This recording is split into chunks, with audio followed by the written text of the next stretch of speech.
بسم اللہ الرحمن الرحیم۔ ایک لیلا مجنوں کی کہانی۔ ایک بار مجنوں کو کسی نے دیکھا کہ ایک کتے کے پاؤں چوم رہا ہے۔ اس نے پوچھا، اے مجنوں، تم ایسا کیوں کر رہے ہو؟ مجنوں نے کہا، یہ کتا لیلا کی گلی سے ہو کر آ رہا ہے، میں اس لیے اس کے پاؤں چوم رہا ہوں۔ ایسے مست اور عقل میں خرابی ہوئے انسان کو مجنوں پاگل نہ کہا جائے تو کیا کہا جائے؟ کسی فارسی شاعر نے یہی بات شعر میں کی ہے، میں لیلا کے گھر کی دیواروں کا طواف کرتا ہوں، کبھی یہ دیوار چومتا ہوں، کبھی وہ دیوار چومتا ہوں، اور دراصل ان گھروں کی محبت میرے دل پر نہیں چھا گئی، بلکہ اس کی محبت جو ان گھروں میں رہنے والی ہے۔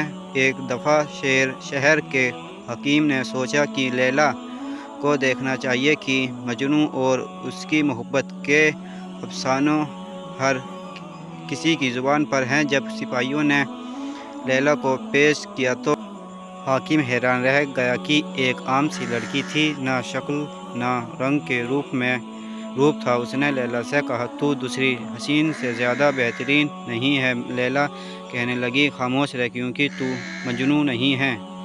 لیلا کو دیکھیے مگر مجنوں کی نظر سے۔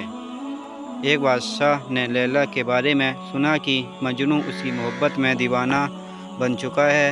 اس کے دل میں خیال پیدا ہوا کہ میں لیلا کو دیکھوں تو صحیح۔ جب اس نے دیکھا تو اس کا رنگ کالا تھا اور شکل بھدی تھی، وہ اتنی کالی تھی کہ اس کے ماں باپ نے لیلا رات جیسی کالی ہونے کی وجہ سے اس کو لیلا کالی کا نام دیا۔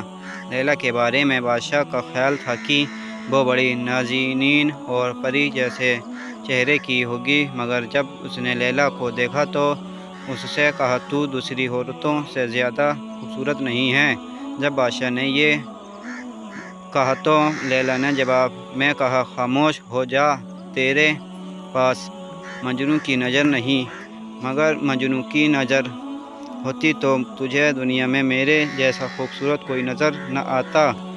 مولانا رومی رحمۃ اللہ علیہ فرماتے ہیں کہ ایک بار اس کو کسی نے دیکھا کہ ریت کی ڈھیر پر بیٹھے کچھ لکھ رہا ہے۔ اس پر انہوں نے کہا، جنگل میں ایک آدمی نے ایک بار مجنوں کو دیکھا کہ غم کے بیابان میں اکیلا بیٹھا ہوا تھا۔ ریت کو اس نے کاغذ بنایا ہوا تھا اور اپنی انگلی کو قلم اور کسی کو خط لکھ رہا تھا۔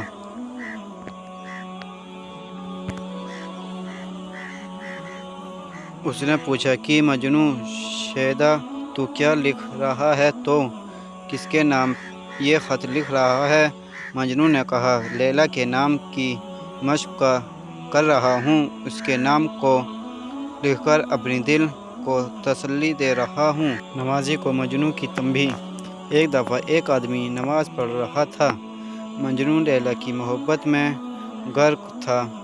وہ اسی مدہوشی میں اس نمازی کے سامنے سے گزر گیا۔ اس نمازی نے نماز پوری کر کے مجنوں کو پکڑ لیا، کہنے لگا، تو نے میری نماز خراب کر دی کہ میرے سامنے سے گزر گیا، تجھے اتنا نظر نہیں آتا؟ ویڈیو اچھی لگی تو ویڈیو کو لائک کریں اور چینل کو سبسکرائب کریں، کمنٹ میں اپنا پیارا نام ضرور لکھیں۔